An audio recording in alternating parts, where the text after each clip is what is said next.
Est-ce qu'on peut acclamer le Seigneur? Wow.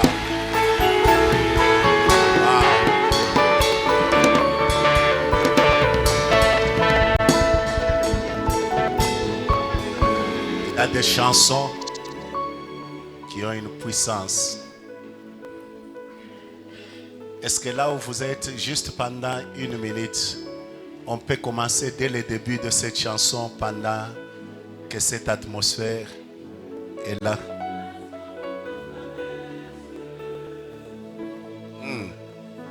Je ne vis que bien moi ça.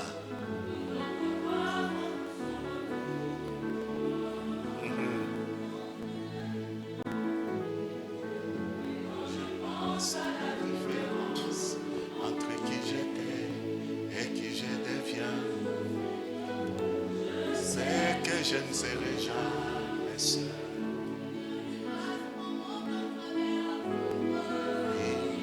Grâce à mon cœur traverse,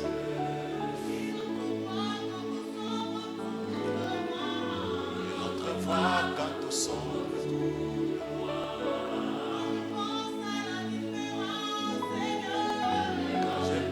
À la différence entre qui j'étais et qui je deviens, je sais que je ne serai jamais seul. Il est avec moi dans le feu, à mes côtés, il est présent dans la tempête, apaisant le mer. S'il m'arrive un jour d'oublier, il payait pour moi. Il y a la croix qui porte à le le sauveur aura ma place. Il est avec moi dans le feu, à mes côtés.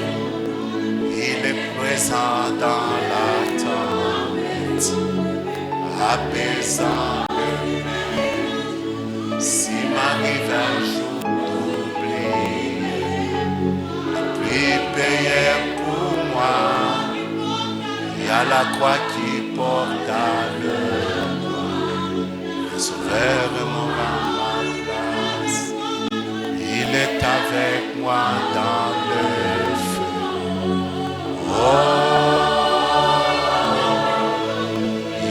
Avec moi dans le feu. Oh. Est-ce qu'on peut acclamer le Seigneur? Vous savez, il y a des cantiques qui ont des contenus puissants. S'il m'arrive un jour d'oublier le prix payé pour moi, il y a la croix qui porte le poids d'un sauveur mort à ma place. Waouh! Alors ce matin, je voudrais parler de quelle est la réputation que tu as dans le monde spirituel. Quelle est la réputation que tu as dans le monde spirituel? Je voudrais que tu poses la même question à ton voisin. Pose-lui la question, quelle est la réputation que tu as dans le monde spirituel? Alors, nous allons lire Actes chapitre 16, le verset 13 à 17. Actes chapitre 19, le verset 13 à 17. Acte 19, 13 à 17. Wow. Est-ce que tu peux mettre un fond sombre pour que nous voyons bien? Tout le monde n'a pas tes yeux. Je vais lire quelques exorcistes juifs ambulants à Sagem. Quelques exorcistes juifs ambulants essayèrent d'invoquer sur ceux qui avaient des esprits malins le nom du Seigneur Jésus en disant: je vous conjure par Jésus que prêche Paul. Ceux qui faisaient cela étaient les 7 fils de Séva juifs, l'un des principaux sacrificateurs. L'esprit malin leur répondit: je connais Jésus. Je connais qui est Paul. Non, je connais Jésus. Et je sais qui est Paul. Mais vous, qui êtes-vous? Dis à ton voisin, qui êtes-vous? On peut aller? Et l'homme dans lequel était l'esprit malin s'élança sur eux, s'est rendu maître de tous deux et les maltraita de telle sorte qu'ils s'enfuirent de cette maison nus et blessés.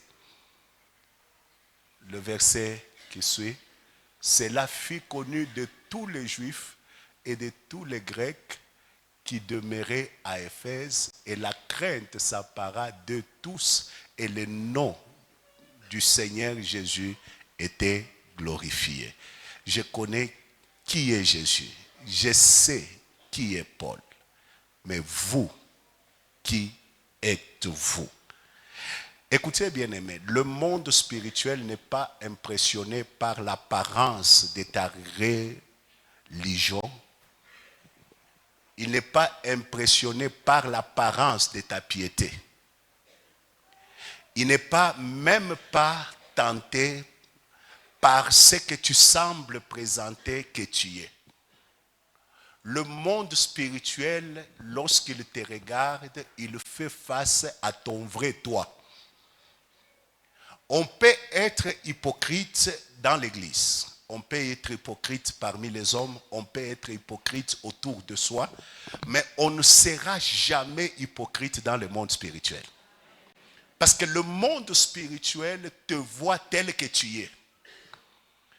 Il n'y a pas d'apparence à sauver. Il n'y a pas de secret que tu caches. Lorsque tu nous caches, nous les hommes, et il te voit. Le diable sait ce que tu es. Dieu sait ce que tu es. Et cette réalité fait à ce que le monde spirituel te considère comme tel.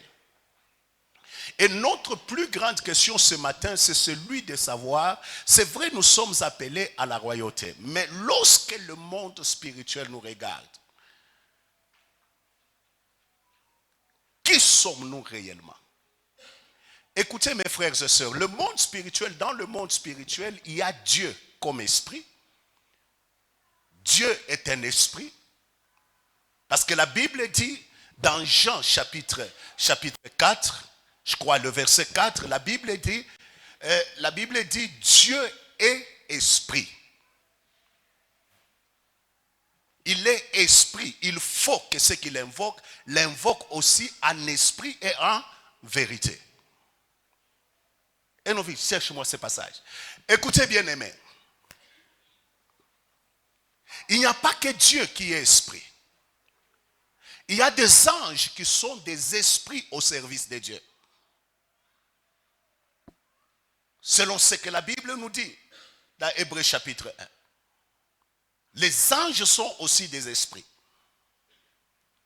Mais les démons étant aussi, les diables et ces démons étant aussi des anges déchus, ce sont aussi des esprits. Mais des esprits qui se sont rebellés à Dieu. Et il y a aussi l'homme qui est un esprit. Parce que la Bible dit, en réalité, dans l'homme, c'est l'esprit. Donc le monde spirituel est constitué de ces 4 catégories d'esprit. Et ce monde spirituel, lorsqu'il te regarde, il traite avec toi selon la vérité que tu es. Ils agissent avec toi selon la vérité que tu es réellement. C'est ainsi que ces jeunes hommes, c'était des enfants qui ont grandi dans une famille pratiquement religieuse. Parce que c'était des enfants de l'un des principaux sacrificateurs. En d'autres termes, ils connaissaient des choses de Dieu. Ils étaient habitués aux choses de Dieu. Ils étaient habitués au temple. Ils étaient régulièrement dans le temple parce que leur papa, ne l'oubliez pas, c'était un juif. C'était une obligation d'être dans le temple, d'aller apprendre, de passer toute son enfance en train d'apprendre la loi. Mais regardez ces jeunes gens, habitués aux choses de Dieu. Ils ont vu un jour Paul en train de chasser les démons. Et il les chassait au nom de Jésus. Quand il chasse, les démons crient et les démons partent. Quand Paul ordonne, les démons se roulent par terre et les démons partent. Alors, eux aussi, ils se sont improvisés exorcistes. Et on signale même qu'ils étaient des exorcistes ambulants. Comme aujourd'hui, nous avons des prophètes ambulants, des pasteurs ambulants. Vous lui posez la question, quelle est ton église? Il dit, non, kumulima. Et le chrétien aime des choses comme ça. Vous lui posez la question, non, je suis apôtre. Tu lui dis, quelle est l'église quelle est ton église? Il dit, non, non, je suis apôtre du ministère. C'est-à-dire, les ambulants sont parmi les pasteurs. Les ambulants, vous trouvez un pasteur qui n'a pas une bergerie, mais il est quand même pasteur. Les ambulants sont parmi les apôtres. Les ambulants sont parmi les prophètes. Les ambulants sont parmi les enseignants. Les ambulants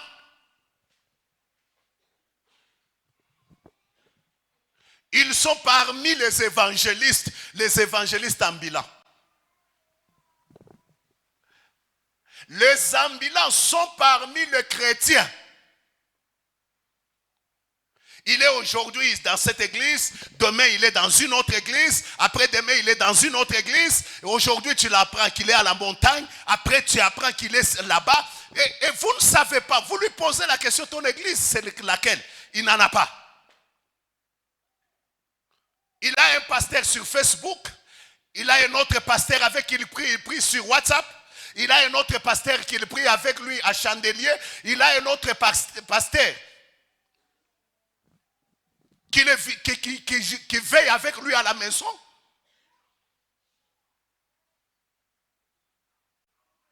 Vous savez, quand on était enfant,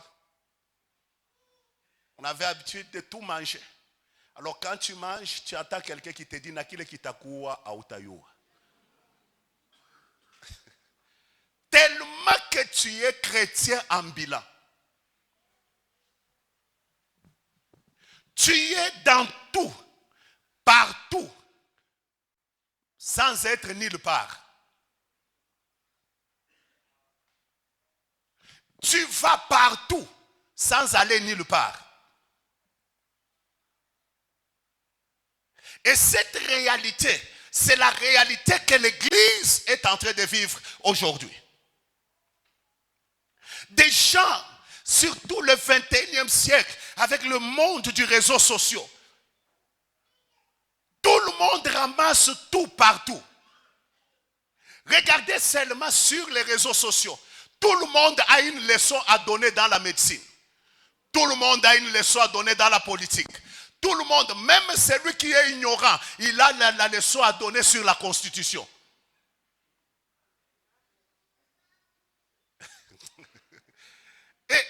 Et c'est ça ce monde. Et quand vous entrez dans l'église, vous trouvez un chrétien qui s'est converti il y a 5 jours, en train de corriger quelqu'un qui a des années. Non, non, la Bible, il a mal compris. Toi seulement 5 jours là, tu as bien compris. Ne sois pas un chrétien ambulant. J'ai dit ne sois pas un chrétien ambulant. Vous vous fâchez contre moi. Aujourd'hui je vais prêcher, soyez sûrs. Écoutez-moi. C'est quelques exorcistes ambulants. C'est-à-dire, ils se sont improvisés chasseurs des démons. Et ils allaient ça et là, comme s'ils étaient en train de chercher des démons à chasser.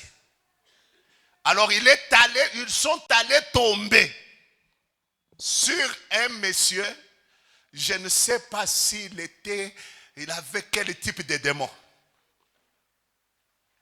Je me rappelle un jour, on était trop jeunes là, on avait un voilà au balcon. On a commencé à chasser un esprit. On le chasse, il sort. Il y a une sœur aussi qui était là assise, elle aussi elle est venue. Elle dit au démon, sors. On l'a giflé. Un jour et un autre, on est en train de chasser les démons, un vieux là vient. On chasse là, sort.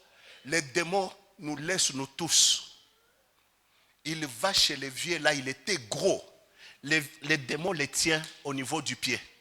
Avec une main, on soulève les vieux, on les tape par terre. Et quand on les tape par terre, le vieux se relève, il est sorti sans dire au revoir. Et puis à la fin, il dit, ah petit, comment vous m'avez fait entrer dans vos histoires là? Est-ce qu'on peut dire amen? Ils ont essayé d'invoquer le nom de Jésus. Mais écoutez dans ce qu'ils disent. Sortez de cet homme. Nous vous chassons au nom de Jésus que prêche Paul.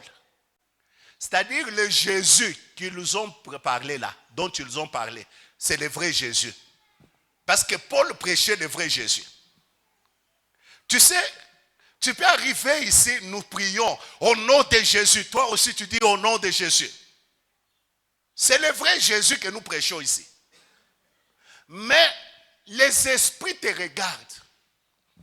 Ils te disent, nous connaissons tel. Nous connaissons qui est Jésus. Mais toi, qui es-tu?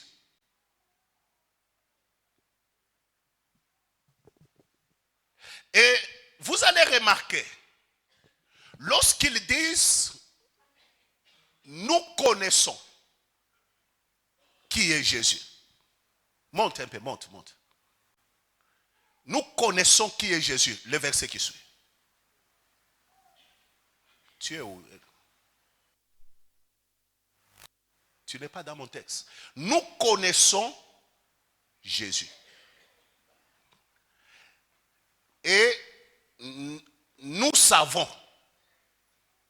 qui est Paul. Les deux verbes là, ce n'est pas la même chose. Ce n'est pas la même chose. Lorsque vous les prenez dans leur texte original, c'est-à-dire ça ne veut pas dire la même chose. Le premier veut dire avoir la connaissance d'eux. Ou exprimer une familiarité avec une personne. Une familiarité avec une personne. Ou identifier par une expérience. En d'autres termes, nous avons identifié Jésus par l'expérience que nous avons eue de lui. Nous les connaissons par rapport à ce que nous avons vécu de lui.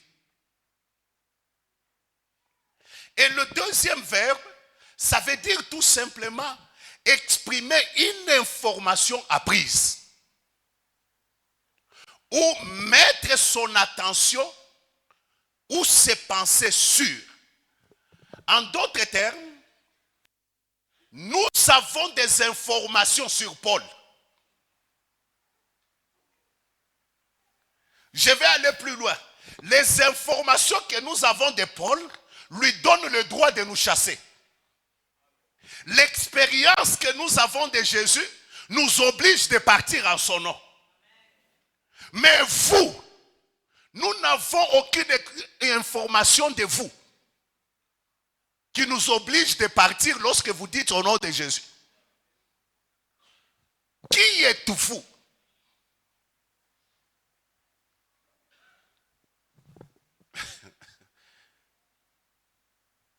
Dis à ton voisin, qui es-tu?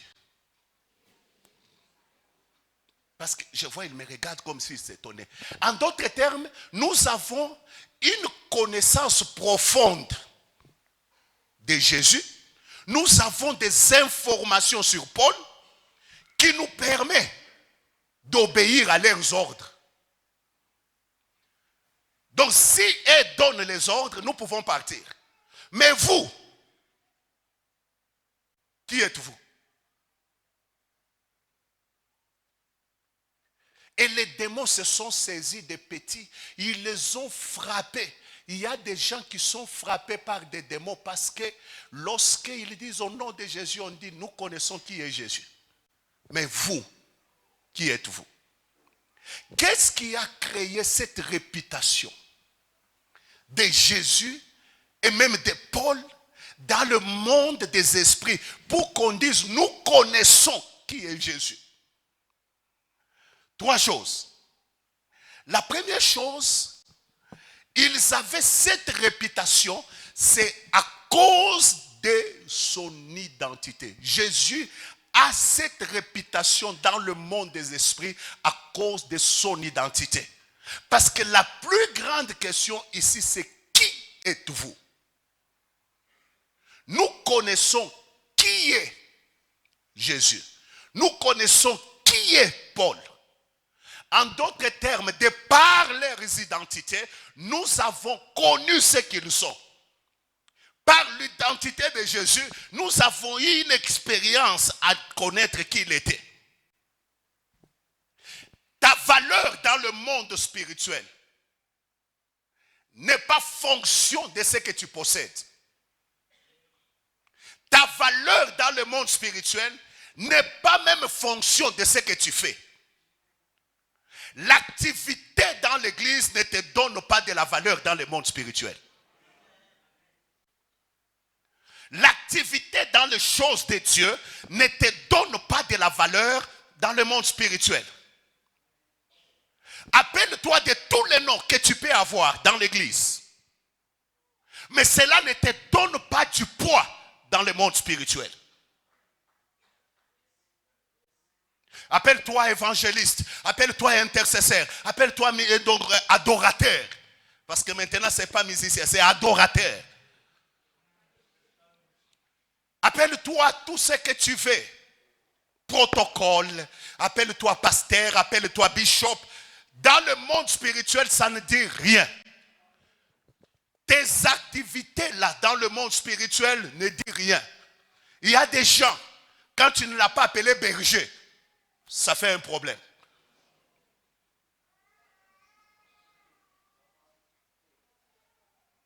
Et vous savez, en Afrique, on a tellement beaucoup de problèmes,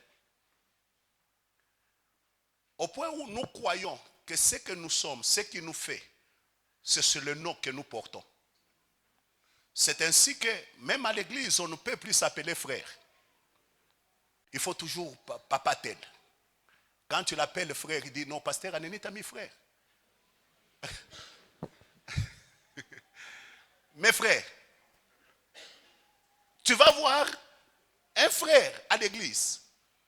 Il faut qu'il porte un nom pour qu'on commence à l'appeler sur son nom, la berger. Car on évite de l'appeler tous ces noms-là parce que le pasteur va dire qui t'a établi berger, Moutumishi. Moutumishi. Écoutez, toutes ces choses-là ne disent rien. Dans le monde spirituel, ça ne dit rien. J'ai trouvé, je suis allé quelque part, j'ai trouvé un papa qui a 96 ans. C'est la génération de Jimmy Swaggart, de Billy Graham. Ces papas-là, quand ils prêchent encore, quand tu les vois marcher, ils prêchent. Mais on les appelle toujours dans leur milieu, on l'appelle brada. Donc frère. Frère. Ah. Puis ma kuita pasteur mu Congo. Frère. Suspension de takufuata. Et je trouve les gens de son église l'appelaient oh bradatel. Bradatel. Je regarde, je dis, on a un problème très sérieux. Exorcisme ambulant. Ministre ambulant. Écoutez-moi, bien-aimés. Lorsque vous ne comprenez pas que dans le monde spirituel, ce n'est pas les titres qui vous donnent du poids. Ce ne sont pas vos possessions. Peut-être l'argent que tu as, l'église peut en avoir besoin. Mais ça ne te donne aucun poids dans le monde spirituel.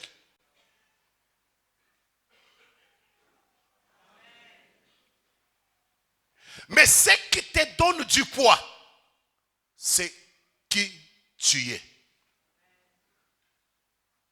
Nous connaissons qui est Jésus. Lorsque Jésus chasse les démons dans son ministère, écoutez le langage des démons. Et voyez d'abord la vie de Jésus. Prenons juste la vie de Jésus. Jésus, il doit se faire baptiser. C'est Dieu qui le présente. Il dit, celui-ci est mon fils, en qui j'ai mis toute mon affection. Comment Dieu te présente lorsqu'il te regarde? Lorsque Dieu, c'est vrai, nous pouvons te présenter servante de Dieu. Nous pouvons te présenter pasteur. Nous pouvons te présenter homme de Dieu. Nous pouvons te présenter enfant de Dieu. Mais comment Dieu te présente? Lorsqu'il regarde Jésus, il dit, celui-ci est mon fils. Il est fier de le présenter. Vous savez, Dieu présente aussi les hommes. Il les présente même dans le monde des ténèbres, dans le monde spirituel. Un jour, il est assis avec ses anges, et puis Satan vient. On lui pose la question, d'où viens-tu? Il dit, je viens d'errer sur toute la terre. Il dit, as-tu vu mon serviteur Job? Écoutez, quel est le témoignage que Dieu donne de toi?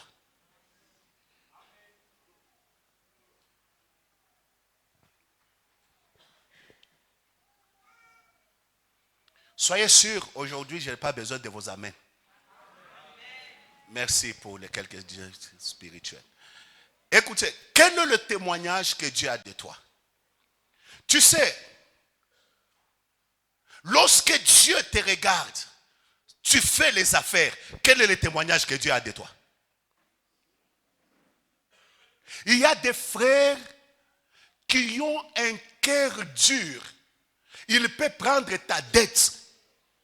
Il sait qu'il ne va pas payer. Mais il le prend. Et puis il te menace, amène-moi partout où tu veux. Quand Dieu te regarde, comment il te voit?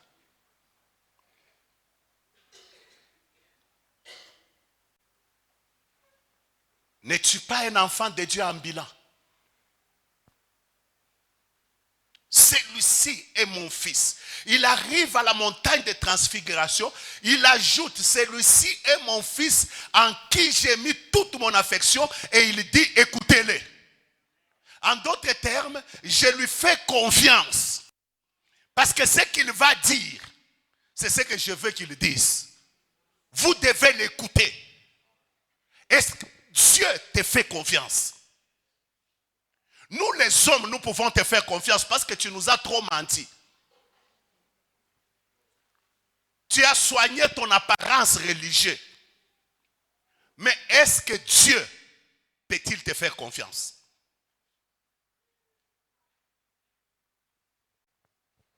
Le même Jésus, oh mon Dieu, la Bible dit, rempli du Saint-Esprit, sa renommée a commencé à se répandre partout. C'est-à-dire les hommes le reconnaissaient. Il pose la question un jour à ses propres disciples et il dit, qu'est-ce que les gens disent de moi? Qui je suis réellement? Vous savez, avec nos prédications aujourd'hui, il dit, ce qui est important, ce n'est pas ce que les gens disent. Non, non, les gens, s'ils disent ce qui est vrai, ce n'est pas bon. Tu vis dans le péché et les gens disent, ils disent non, je ne tiens pas compte de ce que les gens disent. Le bon problème, c'est que tu vis dans le péché. Qu'est-ce que les gens disent de moi? Dis non, la réputation, que les hommes ont de toi, c'est que tu es un prophète. Tu n'es pas un prophète qui prend les femmes d'autrui. Tu n'es pas un prophète qui joue avec les enfants d'autrui. Mais tu es comme les autres disent que tu es Jérémie. D'autres même disent que tu es Jean-Baptiste. Et puis Jésus se tourne vers eux. Il dit, et vous, qui dites-vous que je suis? Il dit, non. La réputation que nous avons de toi, c'est que tu es le Christ, le Fils du Dieu vivant. Jésus dit, ce n'est pas la chair et le sang qui t'a révélé cela. C'est mon Père qui est dans les cieux.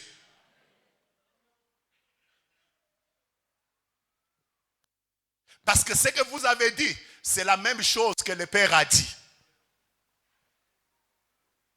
Nous pouvons dire des choses sur toi. Est-ce que c'est la même chose que Dieu dit de toi? Nous pouvons t'apprécier. Est-ce que c'est la même appréciation que Dieu a de toi?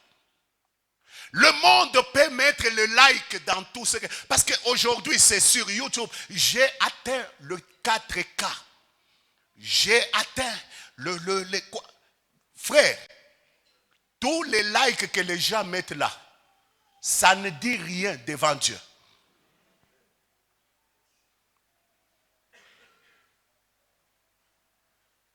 Et même 5 milliards d'abonnés. Mais quand le monde spirituel te regarde, quelle est la réputation qu'il a de toi? Quand vous prenez le même Jésus, un jour Jésus chasse les démons. Les démons disent, ah mon Dieu, il dit, qu'y a-t-il entre toi et nous, Jésus, Fils de Dieu? Et ils disent aussi, tu es le Saint de Dieu. Tu es le Saint de Dieu. En d'autres termes, lorsque nous te regardons, il n'y a pas de péché en toi.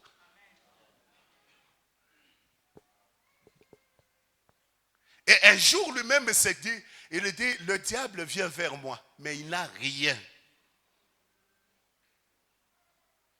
de lui en moi. Est-ce que tu peux dire la même chose?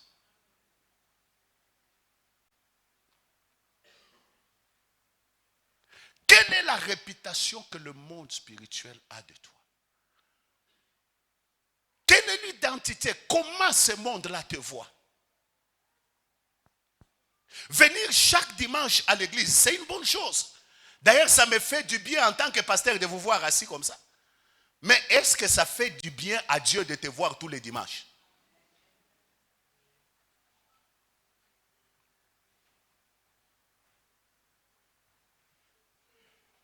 Nous connaissons qui est Jésus. Et d'ailleurs, nous avons des informations. Quelles sont les informations que les hommes ont de toi? Que le diable a de toi? Que Dieu a de toi? Parce que quand il parle de Paul, il dit, je sais qui est Paul. En d'autres termes, nous nous battons avec lui tous les jours ici. Il n'a pas encore achevé la course pour atteindre la perfection, mais nous connaissons au moins. Nous avons des informations sûres de lui. Nous savons qu'il a cru sur le chemin de Damas. Nous savons qu'il sert Dieu véritablement. Parce qu'il dit, le Dieu que je sers dans mon esprit. Tu sais qu'il y a des gens qui servent Dieu dans leur chair. Il dit, nous savons que le service qu'il fait là, c'est le vrai service. Nous avons des informations. D'ailleurs, il y a des démons à Corinthe qui nous ont appris ce qu'il a fait là-bas. Il ne travaille pas pour l'argent. Il travaille pour Dieu. Il est des fois à mesure même de faire les tentes pour qu'ils vivent de peur qu'ils ne puissent pas servir le ventre. Nous les connaissons. Mais vous, nous savons que vous travaillez pour votre gloire. Nous savons que vous travaillez pour que les gens sachent que vous êtes. Nous savons que c'est pour votre ventre que vous prêchez.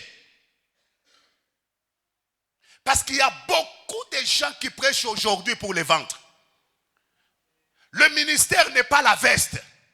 Le ministère n'est pas ce que nous pouvons présenter à l'extérieur. Le ministère, c'est la vie de Dieu que tu communiques. Cette vie doit commencer de l'intérieur.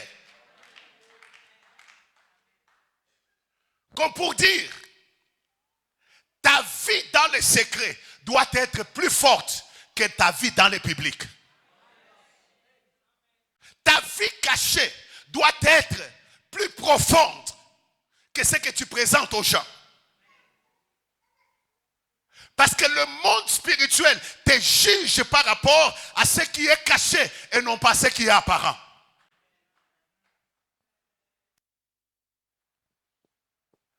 Tu peux nous montrer à l'église que tu es une femme de prière. Dieu sait que tu ne l'es pas. Les démons savent que tu ne l'es pas. C'est-à-dire la prière. Être une femme de prière, c'est d'abord être une femme de prière dans le secret. Ce que je suis dans le secret doit être plus grand, plus considéré que ce que je dois être dans le public. Voilà pourquoi tout le monde veut que les choses soient publiques. Même à l'église, vous ne pouvez pas trouver dans le panier quelqu'un qui a donné des 100, 1000 dollars facilement, comme ça, sans qu'on fasse l'appel. Il attend qu'on dise, qui peut donner 1000 dollars? Alors il sort là dans le fond. Et puis il met. Ce n'est pas une mauvaise chose. Parce que même dans la Bible, on a fait l'appel des fonds dans le désert. Mais ce qui donne du poids, qui te donne la réputation dans le monde spirituel, c'est lorsque dans le secret, tu es capable de prendre 5000 dollars, tu mets dans l'enveloppe, tu viens, tu déposes dans le panier. Personne ne sait. Mais il n'y a que ton Dieu qui sait. Il n'y a que toi et ton Dieu qui ont fait ça dans le secret. Tu es capable de prendre un dimanche 500 dollars, tu mets dans le panier, sans qu'on fasse les appels. Aujourd'hui, le chrétien rend même des serviteurs de Dieu aventuriers. Pourquoi? Parce qu'ils ne veulent pas vivre la vie secrète avec Dieu. Bon, nous avons besoin d'argent. Toi, tu attends qu'on fasse l'appel. On va faire l'appel pour que tu donnes. Et puis tu commences à te plaindre, non, dans cette église, il n'y a que des appels. Il n'y a pas. C'est pourquoi ici, on ne fait pas trop d'appels. Parce que ce que nous voulons, c'est que vous ayez une vie secrète avec Dieu. Vous ayez une relation personnelle avec Dieu qui peut vous pousser à donner sans qu'on vous force, qui peut vous amener à marcher avec Dieu sans que quelqu'un soit là, parce que c'est ça qui vous donne de la réputation dans le monde spirituel.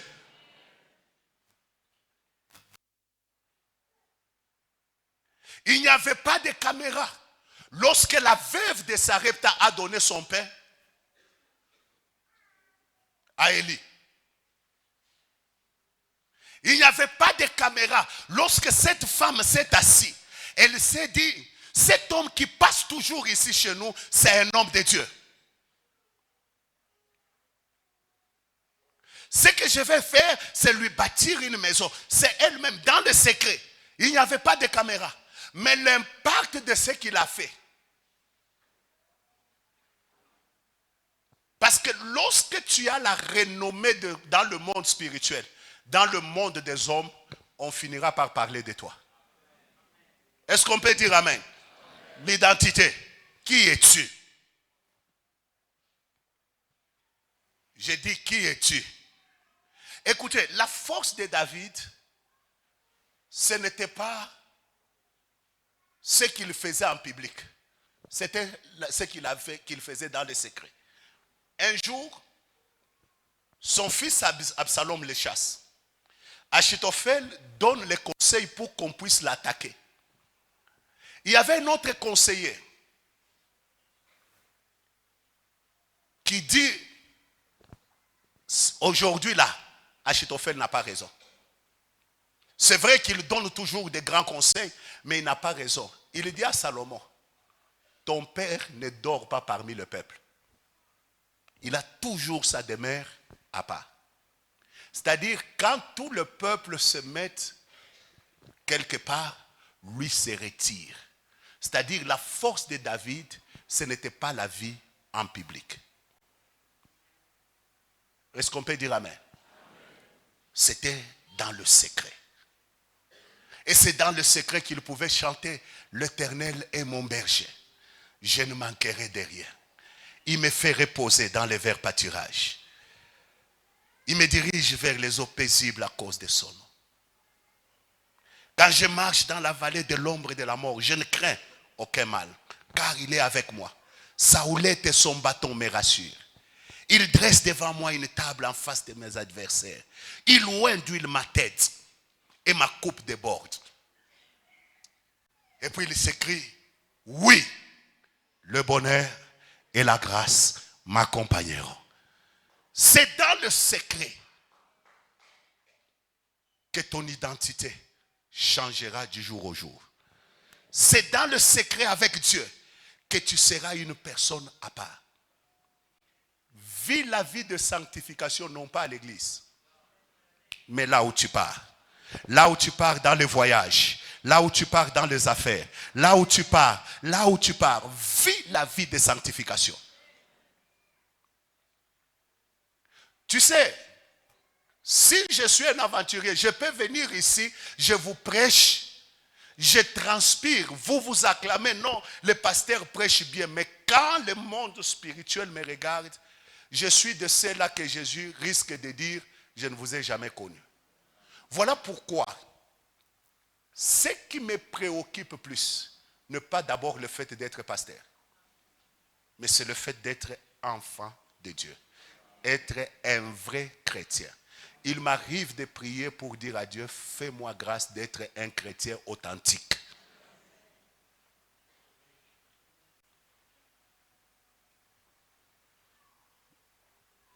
L'identité, à cause de l'identité.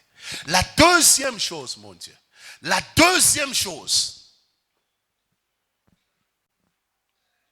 qui a fait que Jésus puisse avoir la réputation dans le monde des esprits, c'est à cause du prix de sacrifice qu'il a payé. Le prix du sacrifice. Lorsque vous lisez Philippiens chapitre 2, le verset 6 à 10, on dit de Dieu qu'il était, il n'a pas regardé cela comme une proie à arracher. Parce qu'elle commence, la Bible commence par ayez le sentiment qui était en Jésus-Christ. Lequel existant en forme de Dieu n'a pas regardé cela comme une proie à arracher d'être égal à Dieu. Il s'est abaissé, il s'est humilié lui-même. S'humilia, se rendant même semblable à un homme. Il a apparu comme un simple homme. Et il s'est dépouillé lui-même, prenant la forme même de serviteur. Et quand vous lisez ce qui suivent, il dit, il a obéi. Il s'est humilié lui-même, se rendant obéissant jusqu'à la mort. Et on souligne même jusqu'à la mort de la croix. La mort la plus humiliante. Elle est la plus humiliante. Et la Bible dit, c'est pourquoi Dieu l'a souverainement élevé et lui a donné un nom qui est au-dessus de tout nom, afin qu'au nom de Jésus, tout genou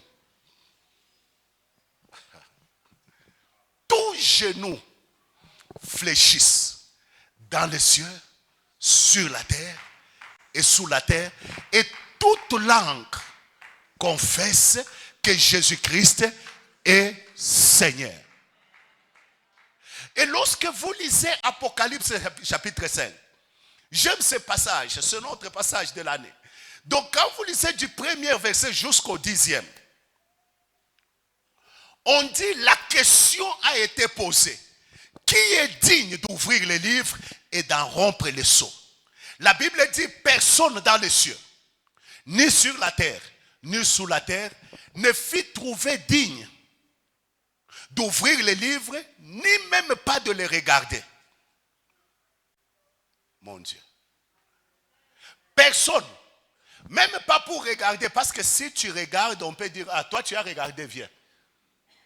Donc tout le monde ne voulait même pas regarder de peur qu'on puisse le citer. Le prix était très grand.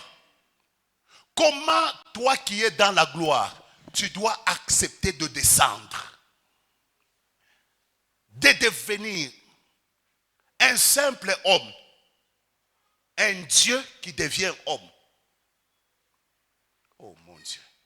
Il les rend, il descend là et il obéit à Dieu jusqu'à aller sur la croix, à mourir. Un Dieu qui meurt et qui va jusqu'à la croix. Un jour, il est à la croix, il crie, Père, pourquoi m'as-tu abandonné? Mais il a payé ses prix. Il a payé le prix de la mort. Voilà pourquoi, quand vous lisez, après le chapitre 10, au ciel, on le loue. Et on dit, il est digne. Écoutez-moi, le monde spirituel ne te qualifie pas parce que tu as présenté l'apparence de la piété. Le monde spirituel te qualifie pour dire il est digne lorsque ce que tu fais a été un prix de sacrifice que tu as payé. Un jour, on amène un centenier devant Jésus. On dit, il mérite que tu lui accordes cela. Parce que il a bâti. Il a bâti notre temple. C'est-à-dire le sacrifice qu'il a fait l'a positionné. Toute langue, toute tribu ont donné gloire à l'agneau immolé. On n'a pas donné gloire juste parce qu'il était l'agneau, mais on a donné gloire parce qu'il a été immolé. Mes frères, il y a des choses que Dieu ne fera pas avec toi tant que tu resteras un lion. On le présente, voici les lions de la tribu de Juda qui a vaincu. Au lieu que ce soit les lions qui sortent, on voit un agneau qui sort comme immolé. Quelqu'un qui accepte d'être faible. Il est fort, mais il accepte d'être faible. Il est puissant, mais il accepte de se descendre. Il est riche, il accepte de se faire pauvre. Il est grand, mais il accepte de se faire petit. Écoutez, le prix à payer, c'est ce qui lui a donné de la renommée dans le monde des ténèbres. Parce que le démon qui dit, nous connaissons Jésus, il se rappelle du prix qui les a dépouillés. Quand il dit au nom de Jésus, il se rappelle, il dit, ah, c'est ce Jésus-là qui nous a dépouillés à la croix. Mais toi, lorsque le monde spirituel se rappelle de toi, il se rappelle de toi par rapport à quoi?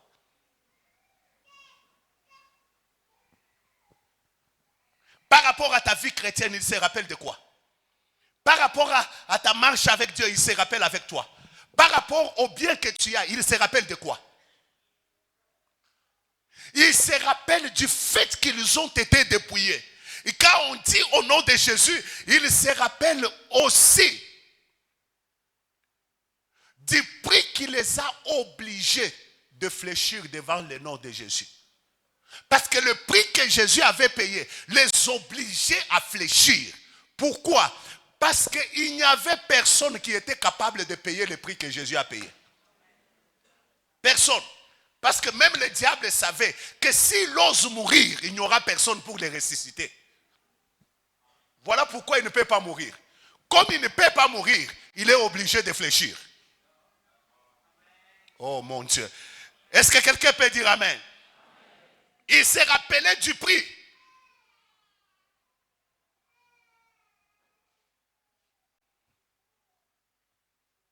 Que Jésus a payé. Laissez-moi vous dire, le monde spirituel honore les hommes qui ont payé le prix. C'est ainsi que vous allez voir dans tous les domaines, tous les gens qui ont payé le prix, ils sont honorés. Aujourd'hui, nous pouvons parler de Mandela. Il a payé le prix. Nous pouvons parler de Lumumba. Il a payé le prix. Nous pouvons parler de Gandhi. Il a payé le prix. Nous pouvons parler de Mère Teresa. Il a payé le prix. Tous les grands que vous connaissez dans le monde, ils ont eu la réputation qu'ils ont eue parce qu'ils ont accepté de payer le prix du sacrifice.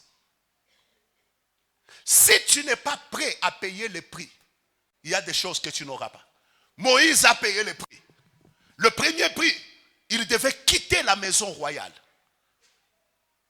La Bible dit, Moïse devenu grand, refusa d'être appelé fils de la fille de Pharaon.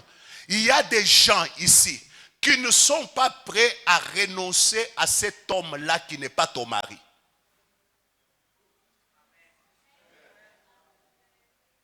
Mais Moïse devenu grand, il refusa d'être appelé.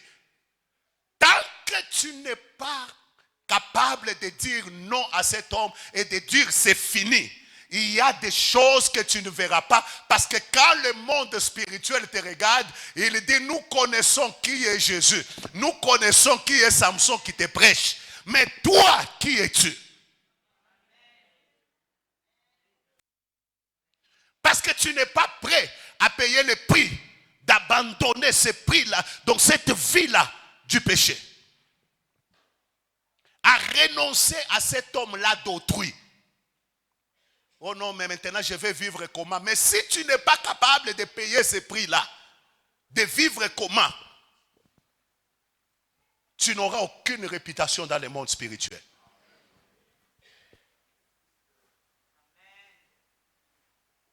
Il y a des gens qui ont déjà établi une vie de vol là où ils travaillent. Heureusement pas ici à Chandelier. Comment veux-tu que tu aies la bénédiction d'un homme que Dieu doit bénir tant que tu continues à voler? Tu vas nous dire que c'est Dieu qui t'a béni ou bien c'est toi-même? Il y a un vieux là qui m'a dit, un papa dans le Seigneur qui m'a dit, je lui dis vieux, tel il a une vie comme ça, mais je le vois, il est béni. Le vieux se fâche, je lui dis non, Dieu ne bénit pas les péchés. Tu sais qu'il y a déjà beaucoup de gens.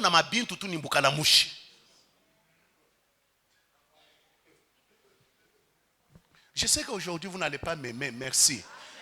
Mais quelle est la réputation que tu as? Tu as pris l'argent d'autrui ici, tu as pris ici, tu as pris ici. Et nous te voyons, tu es un homme béni. Mais toi-même, tu sais qui es-tu. Le diable sait qui tu es. Dieu sait qui tu es. Tant que tu ne payeras pas le prix, tu n'auras aucune réputation dans le monde des esprits. Il y a des péchés auxquels tu dois renoncer. Il y a des avantages auxquels tu dois dire non. Il y a même des sacrifices de prière que tu dois accepter de faire. Écoutez, le monde spirituel n'aura pas de ta renommée tant que tu manges du 1er au 30. Il y a des gens ici qui aiment tellement manger.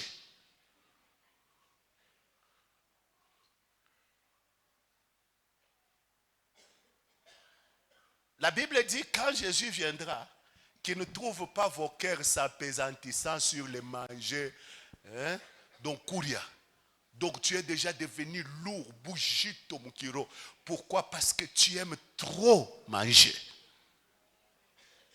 Manger matin, midi, soir. Même quand tu dis, coupe même un repas. Chitaweza.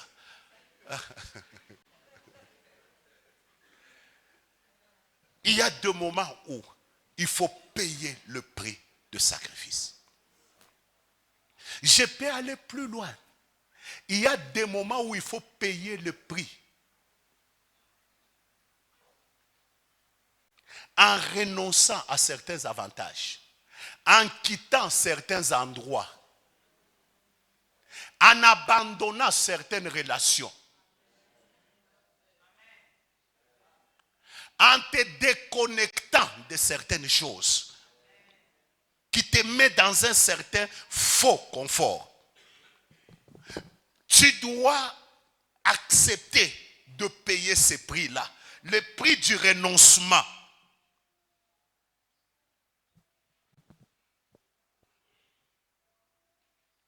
Nous avons des informations de Paul.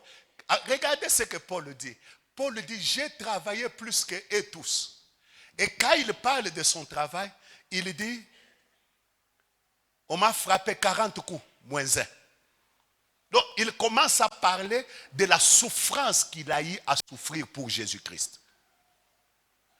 Aujourd'hui, les gens ne sont plus prêts à souffrir pour Jésus.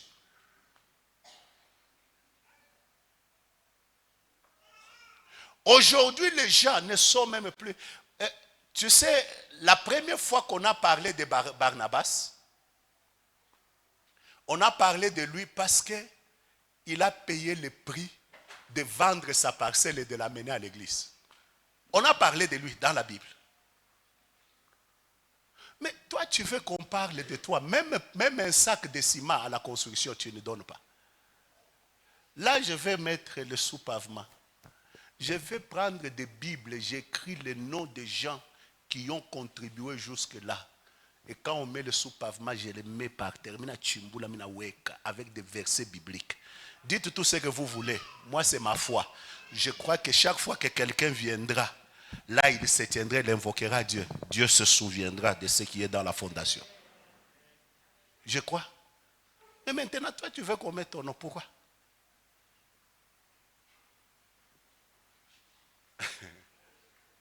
Cinq fois, j'ai reçu des Juifs, 40 coups moins 1. 5 fois. 3 fois, j'ai été battu de verges. 1 fois, j'ai été lapidé. 3 fois, j'ai fait naufrage. J'ai passé un jour et une nuit dans l'abîme. On peut y aller. Fréquemment en voyage. Vous savez, des fois, les gens croient que voyager là, je sais pas, on a voyagé ça. Non. Tu sais, quand tu ne voyages pas beaucoup, tu vas croire que voyager, c'est un luxe. C'est là où que vous trouvez des gens qui disent, président, on a voyagé ça. Non. Papa, ce n'est pas un luxe d'être toujours en l'air. L'homme a été fait pour vivre sur la terre. Et puis vous êtes dans une histoire, là vous êtes enfermé. Quand ça tombe, vous n'êtes pas sûr que vous allez sortir.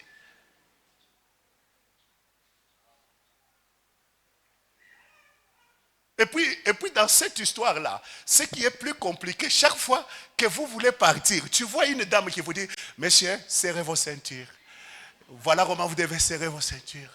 Au cas où il y a tout ça, ceci va sortir. Au cas où nous tombons dans l'eau, ceci. Donc il vous annonce déjà que vous pouvez tomber. Et vous trouvez que cette histoire-là, quand chaque fois que tu dois prendre là, c'est...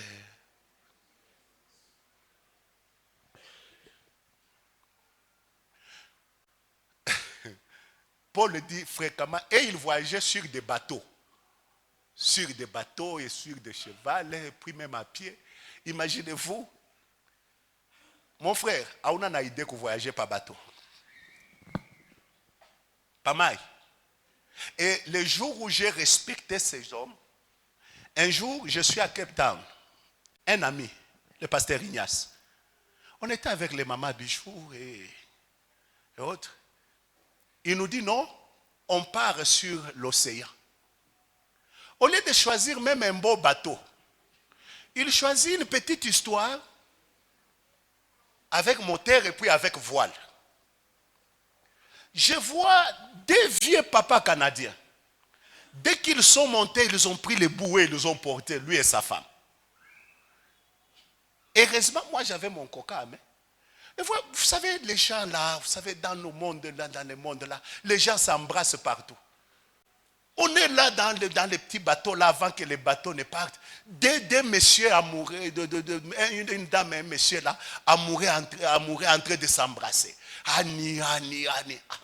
On était là, on a commencé à regarder seulement à côté. Parce que nous, les sangs de nous Congolais là, ça n'aime pas des choses comme ça. Alors, on a regardé de côté, ils s'embrassaient. On part, on atteint un niveau où on ne voyait plus bien la terre. Le monsieur était le moteur, il soulève le voile. Quand il soulève le voile, le petit bateau la penche. Et ça commence maintenant à faire ça. Tu sens comme si tout montait à la tête. Je vois le monsieur qui est embrassé là. Il commence à vomir le vide. Ah!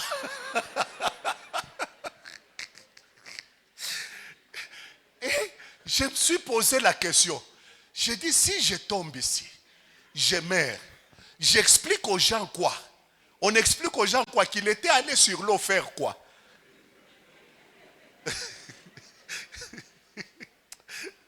Depuis ce jour-là, quand on me dit, oh, allons sur l'eau, je regarde d'abord les bateaux.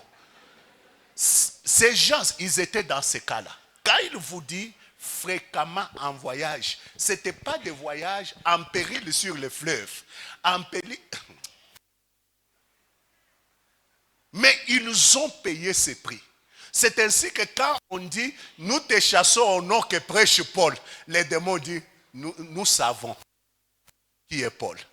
Paul a payé le prix. Mais quand on te regarde, est-ce que les esprits de ton environnement peuvent dire, nous connaissons qui est François? Nous avons des informations sur François. Wow. Et au deuxième culte, je vais parler du troisième point qui est le parcours. Le monde spirituel respecte les gens qui ont fait le parcours avec Dieu. Toi, ta foi, c'est toujours aujourd'hui tu tombes, demain tu te relèves, aujourd'hui tu tombes, demain tu te relèves. On ne te respectera jamais dans le monde des esprits.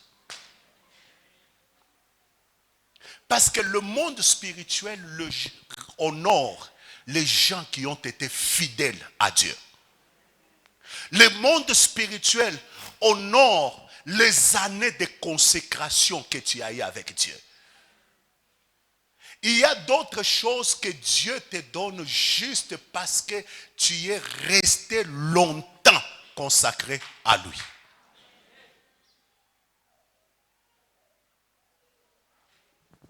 Les années de combat que tu as supporté, que tu as vaincu, c'est ce que le monde spirituel reconnaît. Alors j'aimerais te dire, qui es-tu? Nous connaissons qui est Paul. Nous connaissons qui est Jésus. Mais vous, qui êtes-vous?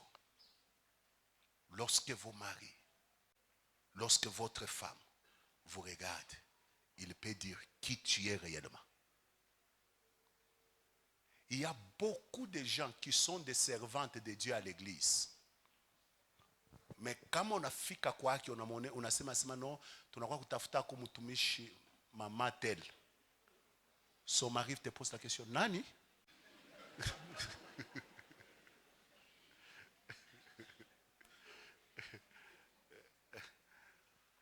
Qui êtes-vous? Soyez vrai. Soyez de ceux qui payent le prix du parcours, le prix de la marche avec Dieu, le prix de la crainte de Dieu, jusqu'à ce que la trompette sonnera. Que le Seigneur vous bénisse.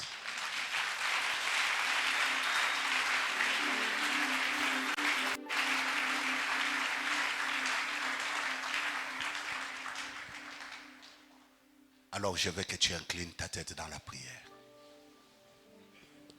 Si pendant que je parle, tu t'es rendu compte que la vie que tu mènes n'est pas vraie, je veux que tu te tiennes debout, je vais prier avec toi. Et s'il n'y a pas une affaire de se cacher, tu vas te cacher devant nos yeux. Mais quand Dieu te regarde et que tu restes assis, si tu te rends compte, tu dis, Seigneur, je veux la vie que je mène avec toi. Je veux une vie vraie. Une vie qui te plaît. Tiens-toi debout là où tu es.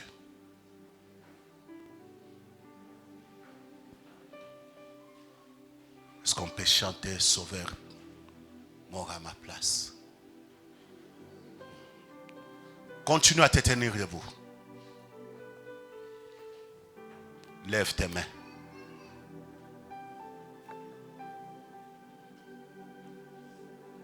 Seigneur, tu m'as donné ta parole et tu m'as dit, va prêcher ces choses. J'ai fait ma part. Je prie, Seigneur notre Dieu, que tu fasses ta part dans le cœur des gens. Ces bien-aimés ont entendu ta voix. Ils se sont humiliés en se tenant devant toi. Il y a ceux-là, des fois, qui n'ont pas de capacité pour se relever, pour aller plus loin avec toi. Je prie, Seigneur, que tu leur donnes la force, la capacité de marcher avec toi, de marcher pour toi et de servir ta cause. Au nom de Jésus-Christ, laisse que la crainte de Dieu s'empare de tous pour que le programme que tu as avec chacun de nous, avec cette église, puisse s'accomplir. Bénis tes enfants qui sont debout et fais un travail profond dans leur vie et dans leur cœur. C'est au nom de Jésus. Même ceux qui nous ont suivis en ligne, qui se sont dit, Seigneur, je reviens à toi. Je prie que tu les aides, que tu interviennes. Au nom de Jésus, je viens ici de prier. Amen. Veuillez vous asseoir. Que Dieu vous bénisse.